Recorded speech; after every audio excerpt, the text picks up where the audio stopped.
결혼 7년 차. 우리 부부의 관계는 완벽하다고 믿었다. 적어도 어제 오후 그 빌어먹을 휴대전화를 보기 전까지는 말이다. 퇴근 후 거실 소파에 앉아 습관처럼 아내의 휴대폰을 무심코 집어들었다가 화면에 뜬 알림 하나가 내 세상을 완전히 뒤흔들어 놓았다. 평소라면 결코 일어나지 않았을 일이다. 아내는 화장실에서 샤워 중이었고 알림창에는 낯익은 이름과 함께 오늘 밤 11시. 익숙한 곳에서 봐 라는 메시지가 떠 있었다. 손끝이 차갑게 식어가는 것이 느껴졌다. 심장이 갈비뼈를 뚫고 나올 것처럼 쿵쾅거렸지만 나는 본능적으로 이성을 붙잡았다. 똑똑하다는 소리를 들으며 살아온 인생이었다. 여기서 소리를 지르거나 휴대폰을 던져버리는 건 하수나 하는 짓이다. 나는 떨리는 손을 꾹 누르며 그 메시지를 다시 확인했다. 발신자는 아내의 직장 동료라고 들었던 남자였다. 몇 번인가 우리 집에 초대해서 함께 식사도 했던 그 뻔뻔한 낯짝이 떠올랐다. 욕실에서 물소리가 멈췄다. 나는 재빨리 휴대폰을 원래 있던 위치에 내려놓고 아무 일도 없었다는 듯 거실 스탠드 조명을 낮췄다. 거울 속 내 얼굴은 평소와 다름없는 무표정이었다. 문이 열리고 김이 모락모락 나는 몸으로 아내가 걸어 나왔다. 물기를 닦으며 나를 바라보는 그 눈동자. 7년 동안 내가 세상에서 가장 사랑했던 그 눈동자가 지금 이 순간만큼은 징그럽게 느껴졌다. 여보, 오늘 일찍 왔네? 아내의 목소리는 다정했다. 소름이 끼쳤다. 어떻게 저런 목소리로 태연하게 거짓말을 할 수 있을까? 나는 억지로 입꼬리를 올리며 대답했다. 응, 일이 좀 빨리 끝났어. 아내는 아무것도 모른 채 내 곁으로 다가와 어깨를 툭툭 건드렸다. 배고프지? 뭐 좀 시킬까? 나는 아내의 얼굴을 빤히 쳐다보았다. 눈가에 미세한 떨림조차 찾을 수 없는 완벽한 연기였다. 머릿속에서는 수만 가지 시나리오가 돌아갔다. 여기서 바로 휴대폰을 들이밀고 따질 것인가? 아니면 그들이 말하는 익숙한 곳이 어디인지 알아내어 파멸의 증거를 확실하게 잡을 것인가? 후자가 훨씬 더 짜릿하고 확실할 것이라는 계산이 섰다. 아니, 오늘 저녁은 그냥 나가서 먹을까? 우리 좋아하는 그 식당 있잖아. 내 제안에 아내의 눈빛이 아주 찰나 흔들렸다. 정말 아주 잠깐이었다. 그 찰나의 순간을 놓치지 않은 나는 내심 비릿한 웃음이 터져나오려는 걸 간신히 참았다. 그녀는 당황한 기색을 감추며 어색하게 웃었다. 오늘따라 왜 그래? 피곤한데 그냥 집에서 먹자. 아내의 거절은 예상 범위 아니었다. 나는 짐짓 아쉬운 척하며 소파에 깊숙이 몸을 묻었다. 그래, 그럼 어쩔 수 없지. 그럼 나는 잠깐 나가서 맥주나 좀 사올게. 냉장고에 떨어진 것 같아서. 나는 자리에서 일어났다. 아내는 나를 붙잡지 않았다. 겉옷을 챙겨 입고 현관문을 나서는 순간까지도 등 뒤로 아내의 시선이 느껴졌다. 문을 닫고 엘리베이터를 기다리며 나는 주머니 속 내 휴대폰을 만지작거렸다. 이미 아내의 차에 위치 추적기를 달아놓았고 오늘 밤 모든 것을 끝장낼 준비가 되어 있었다. 아파트 주차장에 내려와 내 차에 올라탔다. 계기판의 시계는 밤 9시를 가리키고 있었다. 11시까지는 아직 2시간이 남았다. 나는 시동을 걸지 않은 채 어두운 차 안에서 생각에 잠겼다. 7년의 세월이 단 하룻밤 만에 부정당한 기분은 말로 설명하기 힘들 만큼 더럽고 비릿했다. 시간이 조금 흐른 뒤 아파트 현관에서 아내가 밖으로 나오는 모습이 보였다. 평소 외출할 때보다 훨씬 공을 들인 모습이었다. 향수 냄새가 여기까지 나는 것 같았다. 그녀는 주위를 두리번거리더니 택시를 잡으려 했다. 나는 거리를 두고 그녀가 탄 택시 뒤를 따라가기 시작했다. 목적지에 도착했을 때 나는 심장이 멈추는 줄 알았다. 그곳은 우리가 처음 만났던 카페도 자주 가던 식당도 아니었다. 그곳은 바로 내가 몇 달 전 아내를 위해 몰래 명의를 이전해 주었던 교회의 작은 별장이었다. 그 뻔뻔한 상간남이 우리 부부의 추억이 깃든 장소에서 내 아내와 미래를 즐기려 했다는 사실에 분노가 끌어올라 차 핸들을 꽉 쥐었다. 나는 차에서 내려 가로등 불빛이 닿지 않는 어둠 속으로 몸을 숨겼다. 별장 문이 열리고 익숙한 남자의 실루엣이 나타났다. 아내가 그에게 안겼다. 그 모습을 지켜보며 나는 휴대폰 카메라를 켰다. 이제 시작이다. 나는 차갑게 굳은 얼굴로 천천히 그들을 향해 걸음을 옮기기 시작했다. 내 발소리는 고요한 밤의 정적을 깨고 있었다. 그때 갑자기 내 휴대폰이 요란하게 울리기 시작했다. 발신인은 아내였다. 나는 멈춰섰다. 전화를 받아야 할까? 아니면 이대로 들어가서 그들의 가장 행복한 순간을 박살내야 할까? 어느 날부터인가 아내의 휴대폰은 마치 보물이라도 되는 양 항상 곁에 붙어 있었다. 화장실에 갈 때도, 심지어는 잠시 물을 마시러 나갈 때도 그녀는 폰을 뒤집어 놓거나 슬쩍 주머니에 챙겨 넣곤 했다. 처음에는 그저 업무가 바빠졌겠거니, 혹은 친구들과의 수다 내용이 나에게 알려지는 게 조금 쑥스러운가 보다 싶어 대수롭지 않게 넘겼다. 하지만 그 대수롭지 않음이 나의 가장 큰 실수였다는 것을 깨닫는 데는 그리 오랜 시간이 걸리지 않았다. 어제 저녁 식탁 위에 놓인 아내의 휴대폰에서 짧은 진동음과 함께 화면이 밝아졌다. 무심코 시선을 던진 곳에는 낯익은 카카오톡 메시지 알림이 떠 있었다. 하지만 그 메시지 내용은 전혀 낯익지 않았다. 자기야, 오늘 밤은 힘들 것 같아. 내일 그곳에서 봐. 라는 너무나도 다정하고 은밀한 문구. 심장이 덜컥 내려앉는 기분이었다. 나는 순간적으로 사고가 정지되는 것을 느꼈다. 평소 차분하고 침착하다는 소리를 자주 듣던 나였지만 그 순간만큼은 온몸의 피가 차갑게 식어버리는 것 같았다. 아내가 샤워를 마치고 나오기까지 남은 시간은 단 5분. 나는 떨리는 손으로 휴대폰을 집어들었다. 패턴 잠금을 푸는 것은 어렵지 않았다. 그녀가 자주 쓰는 번호 조합을 입력하자마자 홈화면이 나타났다. 손끝이 파르르 떨렸다. 상간남으로 추정되는 이름은 김대리라고 저장되어 있었지만 그 아래 오고 간 대화들은 도저히 업무적인 관계라고는 볼 수 없는 것들이었다. 호텔 예약 내역, 노골적인 애정 표현, 그리고 내일 오후 2시 우리가 자주 가던 카페 근처의 한 오피스텔에서 만나기로 했다는 구체적인 약속까지. 그녀가 욕실 문을 열고 나오려는 소리가 들렸다. 나는 황급히 폰을 제자리에 내려놓고 거실 소파에 앉아 아무 일도 없었다는 듯 TV를 켰다. 하지만 내 시선은 TV 화면에 머물지 않았다. 물기를 닦으며 머리카락을 털어내는 아내의 모습이 왜 이토록 낯설고 가증스러워 보이는지. 그녀는 나에게 다가와 자연스럽게 내 어깨에 손을 올리며 물었다. 자기야, 오늘 하루는 어땠어? 많이 피곤해 보여. 그 말 한마디가 마치 날카로운 비수처럼 가슴에 박혔다. 나는 애써 입꼬리를 올려 웃어 보였다. 그냥 좀 정신이 없었네. 당신은 오늘 별일 없었어? 나의 질문에 아내는 잠시 눈을 깜빡이더니 아무렇지도 않게 그냥 똑같지 뭐. 오늘 업무가 좀 많아서 힘들었어. 라고 대답했다. 태연하게 거짓말을 내뱉는 그녀의 표정을 보고 있자니 구역질이 올라올 것 같았다. 그녀는 정말로 내가 아무것도 모른다고 생각하는 걸까? 아니면 나를 이토록 철저히 기만하고 있는 것일까? 그날 밤 나는 침대에 누워 잠든 척을 하며 생각에 잠겼다. 그녀가 내 옆에서 색색거리며 숨을 쉬는 소리가 들릴 때마다 참을 수 없는 분노와 비참함이 뒤섞여 밀려왔다. 내일 오후 2시 나는 결심했다. 더 이상 바보처럼 당하고만 있을 수는 없었다. 그들이 만나는 그 오피스텔로 가서 그 뻔뻔한 두 사람의 얼굴을 직접 확인하기로 했다. 완벽한 복수극은 이미 내 머릿속에서 치밀하게 설계되고 있었다. 다음 날 오후 나는 연차를 냈다는 핑계를 대고 일찌감치 그곳으로 향했다. 초여름의 뜨거운 햇살이 아스팔트 위를 내리쬐고 있었지만 내 심장은 얼음장처럼 차가웠다. 약속 장소인 오피스텔 건너편 카페 구석자리에 앉아 나는 검은색 선글라스를 끼고 입구를 주시했다. 시간이 흐를수록 초조함보다는 기대감에 가까운 긴장감이 나를 짓눌렀다. 마침내 저 멀리서 아내의 차가 보였다. 그녀는 어제와는 다른 조금 더 화려한 원피스를 입고 차에서 내렸다. 잠시 후 맞은편에서 훤칠한 체격의 한 남자가 나타나 아내에게 다가가 자연스럽게 그녀의 허리를 감싸 안았다. 그것은 내가 상상했던 것보다 훨씬 더 충격적인 광경이었다.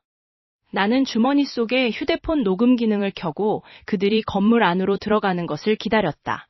잠시 후 그들이 탄 엘리베이터 층수가 12층에서 멈췄다. 나는 천천히 자리에서 일어나 그 건물을 향해 발걸음을 옮겼다. 계단으로 올라갈까 아니면 로비에서부터 당당하게 마주할까. 고민하던 찰나 내 어깨를 툭 치는 누군가의 손길에 소스라치게 놀라 뒤를 돌아보았다. 그곳에는 뜻밖의 인물이 서 있었다. 그날 저녁 아내는 평소와 다름없이 식탁을 차렸다. 보글보글 끓는 된장찌개 냄새가 거실을 채웠지만 내 코끝에는 그 익숙한 집밥의 향기가 아닌 그녀의 손목에서 희미하게 배어나오는 낯선 향수 냄새만이 지독하게 맴돌았다. 뻔뻔하게도 아내는 내 눈을 똑바로 쳐다보며 오늘 회사에서 있었던 일들을 아무렇지 않게 늘어놓았다. 마치 연극 대본을 읽는 배우처럼 매끄러웠다. 나는 속으로 비릿한 웃음을 삼키며 숟가락을 들었다. 자기야, 왜 안 먹어? 오늘 힘들었어? 아내의 목소리는 다정했다. 하지만 그 다정함이 칼날이 되어 내 심장을 찌르는 것 같았다. 나는 애써 입꼬리를 올리며 대답했다. 아니, 그냥 좀 생각이 많아서. 회사 일이 요새 좀 복잡하거든. 내가 똑똑함이라는 가면 뒤에 숨어 치밀하게 증거를 모으고 있다는 사실을 그녀는 꿈에도 모를 것이다. 그녀의 스마트폰 패턴은 이미 며칠 전에 풀었다. 그 안에 담긴 불륜남과의 대화는 가관이었다. 내 퇴근 시간을 확인하고 우리가 같이 가기로 했던 주말 여행 계획을 비웃듯 조롱하며 은밀한 만남의 장소를 공유하는 그 더러운 기록들을 나는 하나하나 캡처해 두었다. 그 남자의 이름, 직장, 그리고 그들이 주고받은 추잡한 사진들까지 나는 조용히 아주 차갑게 복수를 설계하고 있었다. 식사를 마치고 거실에 앉아 있는데 아내의 휴대폰이 띠링 소리를 내며 울렸다. 화면에 뜬 이름은 팀장님. 하지만 메시지 내용은 결코 업무용이 아니었다. 오늘 밤 11시. 평소 거기서 봐. 늦지 마. 그 문구를 확인하는 순간 내 손끝이 미세하게 떨렸다. 이제는 연기를 끝낼 시간이었다.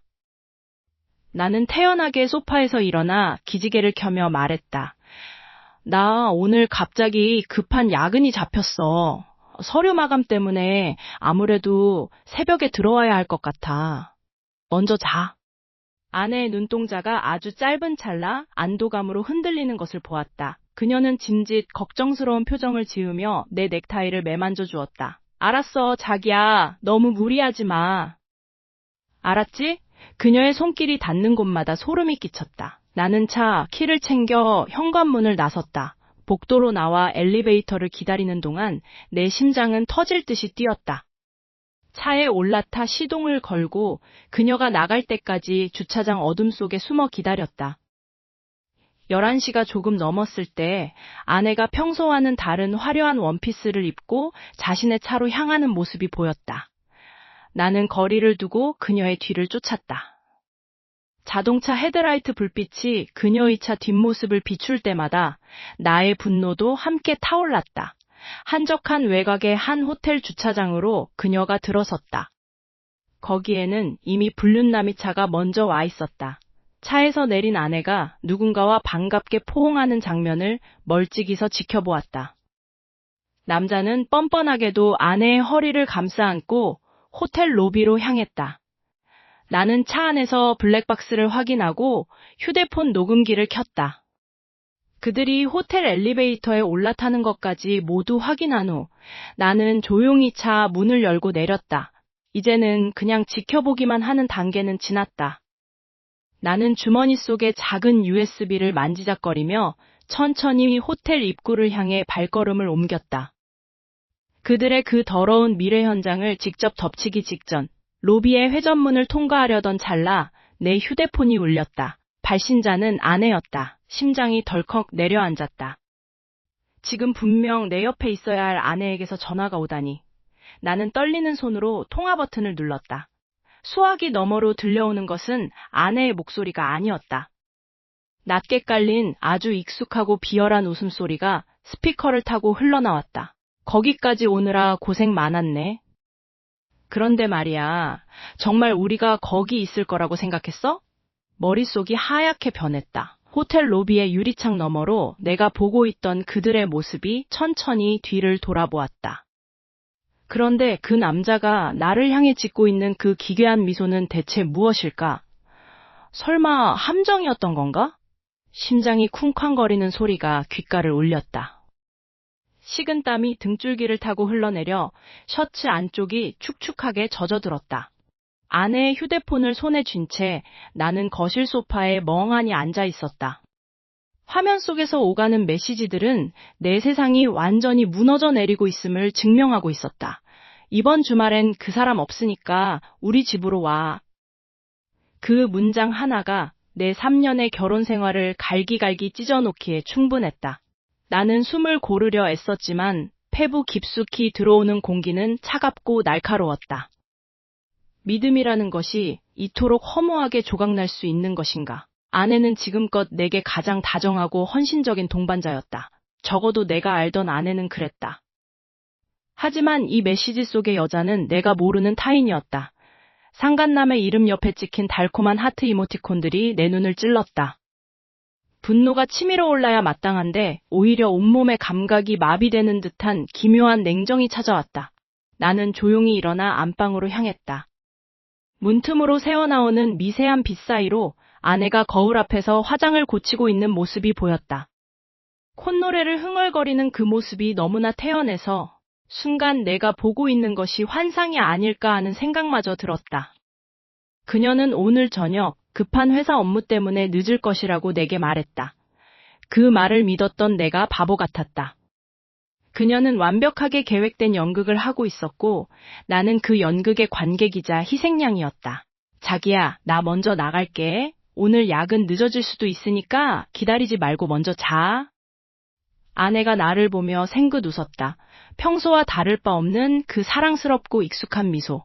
하지만 이제는 그 미소 뒤에 숨겨진 서늘한 가식이 보였다. 나는 애써 입꼬리를 올려 웃어 보였다. 손끝이 파들거리는 것을 감추려 주먹을 꽉 쥐었다. 응, 알겠어. 조심해서 다녀와. 업무 마무리 잘하고.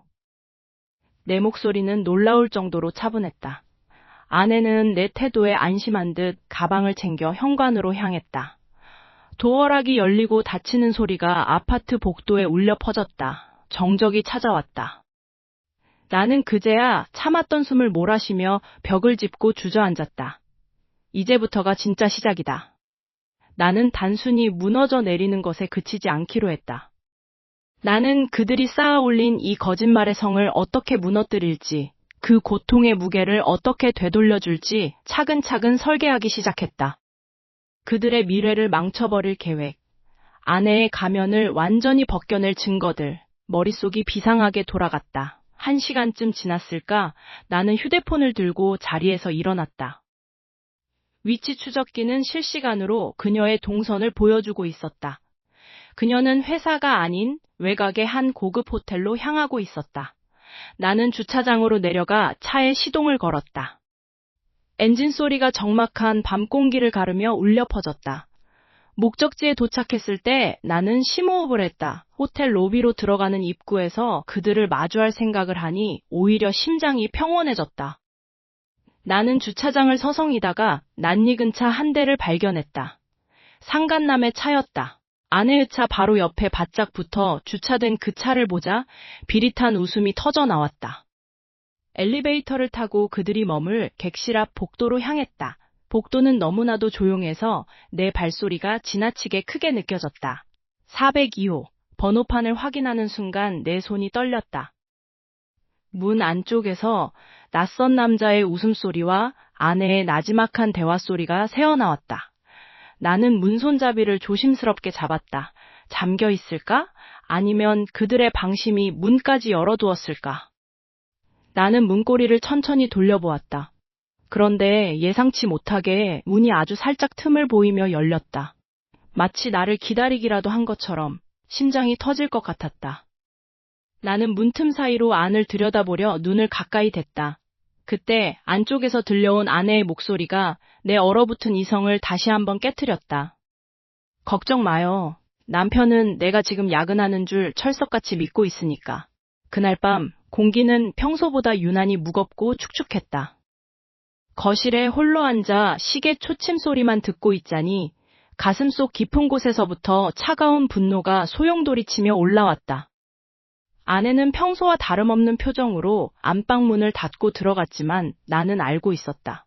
그 가방 속에 숨겨진, 그리고 그녀의 휴대폰 속에 감춰진 그 추악한 진실들을. 나는 그저 똑똑하게 상황을 관망했을 뿐이다. 그녀가 나를 기만하고 있다고 믿게 만드는 그 연극이 얼마나 허술한지 그녀 스스로는 전혀 깨닫지 못하고 있었다. 나는 천천히 자리에서 일어나 아내의 가방이 놓인 소파 쪽으로 다가갔다. 손을 뻗어 가방을 여는 순간 심장이 쿵쿵거리는 소리가 귓가에 울렸다. 가방 구석에서 발견된 건 낯선 영수증 몇 장과 호텔의 로고가 찍힌 메모지였다. 손이 떨렸지만 나는 차분함을 유지하려 애썼다. 그 뻔뻔한 상간남이 아내에게 보낸 메시지들을 이미 몇 번이고 보았지만 이렇게 물리적인 증거를 마주하니 감정이 격해지는 것을 억제하기가 힘들었다.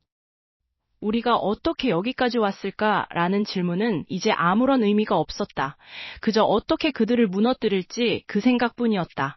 갑자기 안방 문이 열리는 소리가 들렸다.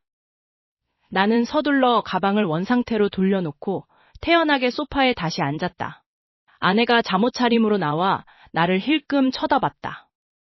그녀의 눈빛에는 약간의 경계심과 함께 상대를 바보 취급하는 듯한 비릿한 여유가 묻어 있었다. 아직 안 잤어? 내일 일찍 나가야 한다며.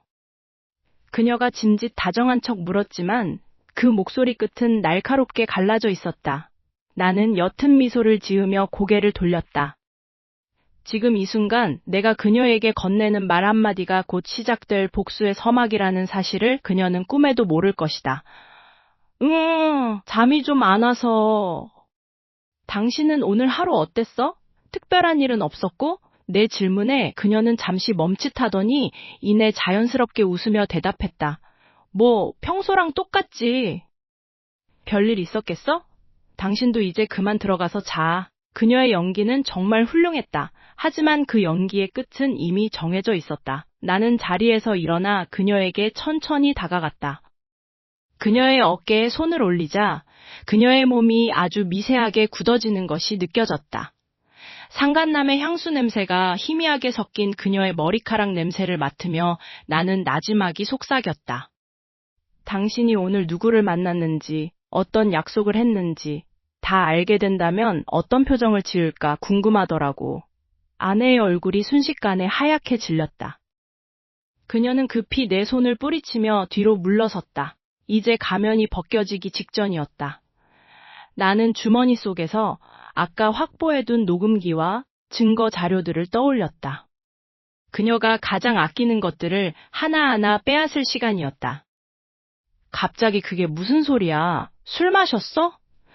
그녀는 다급하게 화제를 돌리려 했지만 이미 공포가 그녀의 눈동자를 지배하고 있었다. 나는 거실 조명을 하나씩 끄기 시작했다. 어둠 속에서 나는 그녀를 향해 다시 한번 차갑게 입을 열었다. 당신은 오늘 밤, 내일 아침에 눈을 뜨는 것이 두려울 거야. 왜냐하면 당신의 그 뻔뻔한 연극이 오늘부로 끝이 났거든. 내일 아침 당신의 휴대폰으로 아주 흥미로운 메시지 하나가 도착할 예정이야. 내가 보낸 선물이니까 꼭 확인해봐. 내가 안방 문을 향해 걸어가며 마지막으로 뒤를 돌아보자. 그녀는 마치 얼어붙은 사람처럼 그 자리에 멈춰서서 나를 뚫어지게 바라보고 있었다. 그녀의 떨리는 입술 사이로 무엇인가 말이 나올 듯 말 듯 했다. 하지만 나는 대답을 기다리지 않고 문을 닫아버렸다. 이제 시작이었다.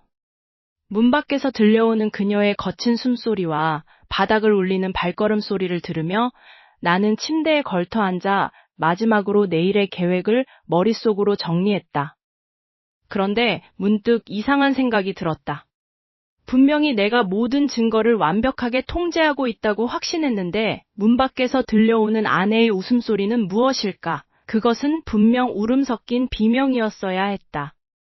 하지만 지금 내 귓가에 들리는 그 소리는 마치 누군가와 통화를 하며 내 계획을 비웃는 듯한 아주 차갑고 기괴한 웃음소리였다.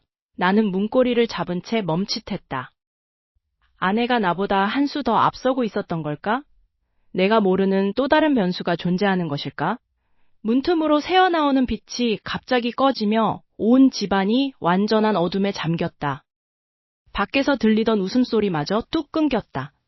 그때 닫혀있던 방문이 안쪽에서부터 천천히, 아주 천천히 열리기 시작했다. 현관문이 열리는 소리와 함께 서늘한 기운이 거실로 밀려 들어왔다. 시계는 밤 11시를 가리키고 있었다. 안에는 오늘따라 평소보다 더 화려한 차림이었다. 향수 냄새가 거실 전체에 진동했다. 나는 소파에 앉아 텔레비전의 불빛을 멍하니 응시하고 있었지만 사실 내 모든 신경은 아내의 발소리에 집중되어 있었다. 그녀는 나를 보더니 짧게 한숨을 쉬며 가방을 소파 위에 툭 던졌다. 오늘 왜 이렇게 늦었어? 연락도 없고. 나의 담담한 물음에 아내는 멈칫했다. 그녀는 익숙한 듯 태연하게 거울을 보며 머리를 넘기기 시작했다. 거울에 비친 그녀의 눈동자가 잠시 흔들렸지만 이내 평소처럼 무심한 표정으로 돌아왔다. 회식이 길어졌어. 왜? 이제 와서 나 감시라도 하려고? 당신 요즘 부쩍 피곤하게 굴더라. 그녀의 말투에는 일말의 미안함도 없었다. 오히려 나를 귀찮은 존재로 취급하는 그 오만한 태도의 속에서 무언가 울컥 치밀어 올랐다. 나는 천천히 자리에서 일어났다. 바지 주머니 속에 넣어둔 오늘 확보한 결정적인 증거들이 담긴 USB가 묵직하게 느껴졌다. 하지만 지금은 아니었다. 더 큰 한 방이 필요했다. 나는 일부러 쓴웃음을 지으며 그녀의 곁으로 다가갔다. 감시는 무슨, 그냥 걱정돼서 그러지. 오늘 당신 옷차림도 그렇고 평소랑 좀 다르네. 아내는 내 말에 미간을 찌푸리며 욕실로 향하려 했다. 나는 그녀의 팔을 가볍게 잡았다. 그녀가 소스라치게 놀라며 나를 돌아보았다. 그녀의 눈에 비친 나는 그저 아무것도 모른 채 의처증에 걸린 바보 같은 남편이었을 것이다. 노아, 술 좀 마셨으니까 씻고 잘 거야. 당신도 들어가서 자. 그녀는 내 손을 거칠게 뿌리치고 욕실 문을 닫아버렸다. 물소리가 들려오기 시작했다. 나는 식탁 위에 놓인 그녀의 휴대폰을 힐끗 보았다. 비밀번호를 바꾼 듯 했지만 나는 이미 알고 있었다. 그녀가 씻는 동안 기회는 충분했다. 하지만 나는 그러지 않았다. 휴대폰을 훔쳐보는 짓은 이제 유치하다. 나는 지금 그녀가 가장 자신만만할 때 그 바닥을 완전히 무너뜨릴 계획을 세우고 있었으니까. 욕실문 너머로 흥얼거리는 콧노래 소리가 들렸다. 상간남과 오늘 밤 무엇을 했을지 짐작이 갔다. 그 뻔뻔한 남자의 얼굴이 떠올랐다. 내 직장을 드나들며 나를 비웃던 그 얼굴. 나는 식탁 의자를 빼고 앉아 그녀가 나오기만을 기다렸다. 내 손에 쥐어진 건 단순한 사진이나 메시지가 아니었다. 그들의 인생 전체를 흔들 수 있는 파멸의 도구였다. 10분쯤 지났을까 물소리가 멈췄다. 잠시 후 욕실 문이 열리고 김이 모락모락 나는 얼굴의 아내가 걸어 나왔다. 그녀는 내가 아직 거실에 앉아 있는 것을 보고 당황한 듯 했지만 이내 도도한 표정을 지었다. 아직도 안 자고 뭐해? 사람 무섭게. 나는 천천히 고개를 돌려 그녀를 바라보았다. 그리고 입가에 아주 옅은 미소를 띄었다. 오늘 회식 말이야. 우리 회사 앞 그 레스토랑 아니었어? 그녀의 걸음이 그 자리에서 굳었다. 표정이 순식간에 차갑게 얼어붙었다. 나는 짐짓 아무것도 모른다는 듯 천천히 자리에서 일어나 그녀에게 다가갔다. 한 걸음, 두 걸음, 그녀가 뒷걸음질 치다 벽에 등을 부딪혔다. 어떡해! 어떡해 그걸! 그녀의 떨리는 목소리가 내 귓가를 파고들었다. 나는 그녀의 얼굴 가까이 다가가 낮게 속삭였다. 그 레스토랑 오늘 영업 안 하던데? 그리고 상간남, 그 녀석이 지금 내 차 뒤에 타고 있다는 사실은 알고 있고? 상간남의 집 앞, 차가운 밤 공기가 폐부 깊숙이 박혔다. 나는 차 시동을 끄고 잠시 숨을 골랐다. 핸들을 쥔 손끝이 하얗게 질려 있었다. 이미 모든 증거는 내 손 안에 있었다. 그들이 호텔에서 나와 다정하게 팔짱을 끼고 걷던 모습, 나를 비웃듯 조롱하며 주고받던 메시지들, 그리고 결정적으로 내 아내의 명의로 결제된 최고급 오피스텔의 임대 계약서까지. 나는 그동안 그저 멍청한 남편 연기를 하느라 꽤나 애를 먹었던 참이었다. 차문을 열고 밖으로 나오자마자 훅 끼치는 담배 냄새와 눅눅한 밤 기운이 나를 반겼다. 아파트 현관 비밀번호는 이미 알고 있었다. 아내의 휴대폰을 복제해두었으니 그들이 이사 온 날부터 실시간으로 위치를 파악하고 있었기 때문이다. 도어락의 숫자를 하나씩 누를 때마다 심장이 쿵쿵거렸다. 삐릭 하는 전자음과 함께 문이 열렸다. 집안은 의외로 고요했다. 거실로 들어서자마자 퀴퀴한 향수 냄새와 알코올 향이 섞인 악취가 진동했다. 거실 소파에는 두 사람이 엉켜 잠들어 있었다. 아내의 얼굴은 내가 알던 그 단아한 모습이 아니었다. 상간남의 품에 파고든 채 입가에 묘한 미소를 띠고 있는 그녀를 보니 억장이 무너진다는 표현은 오히려 너무 점잖았다. 대신 뱃속 깊은 곳에서부터 뜨거운 분노가 치밀어 올랐다. 나는 일부러 발소리를 내며 거실 중앙으로 걸어 들어갔다. 누구야? 상간남이 먼저 눈을 떴다. 그는 잠결에도 뻔뻔하게 나를 쳐다보며 몸을 일으켰다. 그의 옆에서 아내도 부스스 눈을 떴다. 나를 발견한 순간 그녀의 동공이 지진이라도 난 듯 흔들렸다. 아내는 비명을 지르려다 멈췄다. 나는 그저 조용히 거실 테이블 위에 두툼한 봉투 하나를 내려놓았다.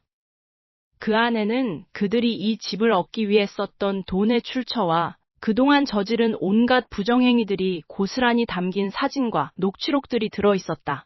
깨워줘서 고마워. 너희들이 얼마나 즐겁게 지내는지 직접 보고 싶었거든. 내 목소리는 스스로도 놀랄 만큼 차분하고 건조했다. 아내는 얼굴이 새하얗게 질린 채 아무 말도 하지 못했다. 상간남은 어설프게 내 멱살이라도 잡으려 했지만 나는 이미 대비하고 있었다. 내 주머니에는 작은 녹음기가 켜져 있었고 이 집 구석구석에는 내가 몰래 설치해둔 카메라가 그들의 추악한 실체를 실시간으로 녹화하고 있었다. 나는 상간남의 눈을 똑바로 쳐다보며 천천히 말을 이었다. 이게 끝이라고 생각하지 마. 지금부터 시작이니까. 너희가 이룰 수 있는 모든 것을 아주 천천히, 그리고 가장 고통스럽게 뺏어줄 거야. 법적인 책임은 물론이고 사회적으로 발붙일 곳 없게 만들어주는 게 내 다음 계획이지. 상간남의 얼굴에서 오만함이 사라지고 공포가 서리기 시작했다. 하지만 그게 다가 아니었다. 나는 휴대폰을 꺼내 누군가에게 전화를 걸었다. 지금 바로 들어와. 내 짧은 한마디에 아내의 표정이 다시 한번 경악으로 물들었다. 현관문 도어락이 다시 한번 소리를 내며 열렸다. 내가 부른 사람은 경찰도 변호사도 아니었다. 그렇다면 이 밤중에 대체 누가 이 문을 열고 들어온 것일까? 아내의 입에서 비명이 새어나왔다. 나는 그 광경을 보며 비릿하게 웃었다. 이제 진짜 복수가 시작될 시간이었다. 변호사가 건네준 서류 뭉치를 덮으며 나는 깊은 한숨을 내쉬었다. 거실 창밖으로 비치는 가로등 불빛이 유난히 차갑게 느껴지는 밤이었다. 아내는 안방에서 평소처럼 아무 일 없다는 듯 잠들어 있겠지. 그 평온한 숨소리를 떠올리니 가슴속 깊은 곳에서부터 뜨거운 분노가 치밀어 올랐다. 그래, 이제 더 이상 숨길 것도 참을 이유도 없었다. 나는 결심한 듯 식탁 위에 놓여있던 차가운 물 한 잔을 단숨에 들이켰다. 목구멍을 타고 넘어가는 물기운이 묘하게 정신을 맑게 했다. 다음 날 아침, 나는 평소보다 조금 일찍 일어나 아내의 핸드폰을 살폈다. 역시나 그 뻔뻔한 상간남과의 메시지는 어제도 이어져 있었다. 오늘 퇴근하고 바라는 짧은 문장 하나가 내 심장을 난도질했다. 나는 떨리는 손으로 핸드폰 화면을 캡처했다. 증거는 차고 넘쳤다. 법정에서 그들의 파렴치한 행각을 낱낱이 밝혀낼 생각에 머릿속이 복잡하면서도 한편으로는 묘한 희열이 느껴졌다. 나는 침착하게 증거를 내 개인 클라우드에 백업하고 다시 원래 자리에 핸드폰을 돌려놓았다. 당신, 오늘 좀 일찍 일어났네? 방에서 나온 아내가 비몽사몽한 눈으로 나를 보며 물었다. 그 눈동자 속에는 내가 알던 순수함 대신 알 수 없는 비겁함이 깃들어 있었다. 나는 최대한 자연스럽게 웃어 보이며 답했다. 회사에 급한 일이 있어서 아침은 대충 챙겨 먹었으니까 신경 쓰지 마. 아내는 내 말에 대수롭지 않다는 듯 하품을 하며 부엌으로 들어갔다. 그 뒷모습을 보며 나는 속으로 비웃음을 삼켰다. 오늘 저녁 그들의 화려한 불륜 현장을 덮칠 계획을 세우며 나는 가방을 챙겨 집을 나섰다. 복수라는 감정은 생각보다 중독적이었다. 사무실에 도착해서도 일은 손에 잡히지 않았다. 오직 오늘 저녁 그들을 마주했을 때의 상황만을 머릿속으로 수십 번 시뮬레이션했다. 오후 6시가 가까워지자 심장이 쿵쾅거리기 시작했다. 나는 위치 추적 앱을 켰다. 아내의 위치는 평소 가던 회사가 아닌 외곽에 있는 고급 호텔로 표시되고 있었다. 예상대로였다. 그들은 오늘 거기서 만나기로 한 것이다. 나는 즉시 차를 몰아 그곳으로 향했다. 도로 위를 질주하는 동안 창문을 통해 들어오는 바람이 내 뜨거운 머리를 식혀주었지만 가슴속의 불길은 더욱 거세게 타올랐다. 호텔 지하 주차장에 도착하자마자 나는 내 차의 블랙박스를 확인했다. 아내의 차가 주차되어 있었다. 그 옆에는 상간남의 차도 보였다. 나는 주차장에서 내려 그들이 향했을 엘리베이터 앞으로 천천히 다가갔다. 심장박동 소리가 고막을 울리는 듯했다. 나는 깊게 숨을 들이마시고 버튼을 눌렀다. 층수를 알리는 숫자가 올라갈수록 내 복수의 칼날도 더욱 날카로워졌다. 띵 하는 경쾌한 알림음과 함께 12층에 도착했다. 나는 복도를 따라 그들의 방으로 향했다. 방 앞 복도에는 인기척이 없었지만 안에서 새어나오는 희미한 웃음소리가 내 귀를 때렸다. 나는 떨리는 손으로 문고리를 잡았다. 잠겨 있을까? 아니면 열려 있을까? 나는 심호흡을 한 번 더 하고 미리 준비해둔 마스터키를 꺼내들었다. 호텔 매니저에게 정중하게 사정을 설명하고 받아낸 것이었다. 문을 열기 직전 나는 잠시 멈췄다. 문 너머에서 들리는 두 사람의 대화가 너무나도 가관이었기 때문이다. 여보, 이번에 이혼하면 우리 당당하게 합치자. 그 사람, 이제 정말 지긋지긋해. 아내의 목소리였다. 나는 내 귀를 의심했다. 하지만 이내 피식 웃음이 나왔다. 그래, 끝까지 이런 식이었구나. 나는 더 이상 망설이지 않고 마스터키를 카드 리더기에 꽂았다. 경쾌한 잠금 해제음이 울리고 나는 문을 활짝 열어젖혔다. 눈앞에 펼쳐진 광경은 상상 이상으로 참담했다. 침대 위에서 엉켜있는 두 사람의 눈동자가 나를 향해 경악으로 번졌다. 나는 휴대폰 녹음 기능을 켜고 그들의 얼굴을 차가운 시선으로 똑바로 응시했다. 재밌게 놀고 있었어? 내 목소리는 예상보다 훨씬 더 침착하고 서늘했다. 남자는 당황해서 급하게 옷을 챙겨 입으려 했고 아내는 얼굴이 하얗게 질린 채 아무 말도 하지 못했다. 나는 문을 닫고 방 안으로 한 걸음 들어갔다. 이제 정말 시작이었다. 나는 그들이 가장 두려워할 만한 내가 준비한 가장 큰 카드를 꺼내들었다. 그 카드가 공개되는 순간 이 방의 공기는 완전히 뒤바뀔 것이었다. 나는 그들의 눈을 뚫어지게 쳐다보며 천천히 입을 열었다. 이제 모든 걸 끝낼 시간이야.